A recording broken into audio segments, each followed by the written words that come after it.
జిల్లా గట్కేసర్లోని కొర్రెములలో ఉద్రిక్తత చోటు చేసుకుంది. రియల్ ఎస్టేట్ బ్రోకర్ పై బీజేపీ ఎంపీ ఈటల రాజేందర్ చేయి చేసుకోవడంతో పరిస్థితి ఉద్రిక్తంగా మారింది. తప్పుడు డాక్యుమెంట్లు తయారు చేసి భూములు కబ్జాలు చేస్తున్నారని ఈటల రాజేందర్ ఆగ్రహం వ్యక్తం చేశారు. బాధితులు ఫిర్యాదు చేయడంతో ఉగ్రరూపం దాల్చిన ఈటల రియల్ ఎస్టేట్ బ్రోకర్ చెంప చెల్లుమనిపించారు. బ్రోకర్ ను బీజేపీ కార్యకర్తలు చితకబాదారు. ఈ క్రమంలోనే రియల్ ఎస్టేట్ కార్యాలయం దగ్గర స్థానికులు పెద్ద సంఖ్యలో చేరుకున్నారు. పేద ప్రజల జోలికి వస్తే చూస్తూ ఊరుకోబోమని బీజేపీ ఎంపీ ఈటల రాజేందర్ అన్నారు. రియల్ ఎస్టేట్ బ్రోకర్లకు అధికారులు కొమ్ము కాస్తున్నారని ఈటల ఆరోపించారు. భూ విక్రయం విషయంలో తప్పుడు డాక్యుమెంట్లు తయారు చేసి ప్రజలను మోసం చేస్తున్నారని మండిపడ్డారు. కబ్జాదారులు పేదల జోలికి వస్తే బీజేపీ చూస్తూ ఊరుకోదని హెచ్చరించారు. అక్రమాలకు పాల్పడుతున్న రియల్ ఎస్టేట్ బ్రోకర్లపై జైల్లో పెట్టాలన్నారు. రియల్ ఎస్టేట్ దోపిడీలపై సీఎం రేవంత్ రెడ్డికి లేఖ రాస్తానని ఈటల రాజేందర్ తెలిపారు.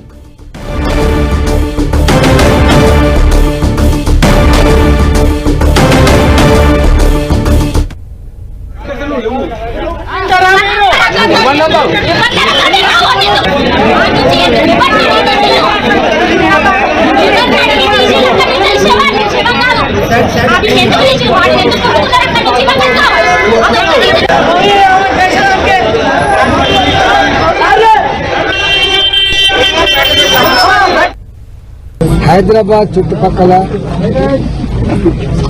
30 ఏళ్ల క్రితం 40 ఏళ్ల క్రితం చిన్న ఉద్యోగాలు చేసుకునే వాళ్ళు, చిన్న వ్యాపారం చేసుకునే వాళ్ళు ఆనాడు భూములు కొనుక్కొని ఇల్లు కట్టుకుంటున్న సందర్భంలో మళ్ళీ నాకు వేరే రిజిస్ట్రేషన్ ఉందని చెప్పి దొంగ డాక్యుమెంట్స్ సృష్టించుకొని పోలీసు వాళ్ళని మేనేజ్ చేసుకొని రెవెన్యూ అధికారులను మేనేజ్ చేసుకొని పేదలు కట్టుకునేటువంటి ఇళ్ల మీద దౌర్జన్యం చేస్తున్నారు. మొన్న ఆరున్నతి నగర్లో, బాలాజీ నగర్, జవహర్ నగర్లో ఇట్లే చేస్తే మేము పోయొచ్చు. పేదల వాళ్ళు 40 గజాలు 60 గజాలలో ఇల్లు కట్టుకునేటువంటి పేదల వాళ్ళు 40,000 50,000 జమ చేసుకొని ఒక రేకుల షెడ్ వేసుకుంటే కూలగొట్టిపోతున్నారు. 50,000 రూపాయల నుంచి 2 లక్షల రూపాయలు ఇస్తే తప్ప పేదలు ఆ రేకుల షెడ్ వేసుకునే పరిస్థితి. దాని మీద నేను రెవెన్యూ మంత్రి గారితో మాట్లాడినా, కలెక్టర్ గారితో మాట్లాడినా, సిపి గారితో కూడా మాట్లాడినా. నేను 6 నెలలు అవుతుంది భారతీయ జనతా పార్టీ ఎంపీకి ఇక్కడ గెలిచి.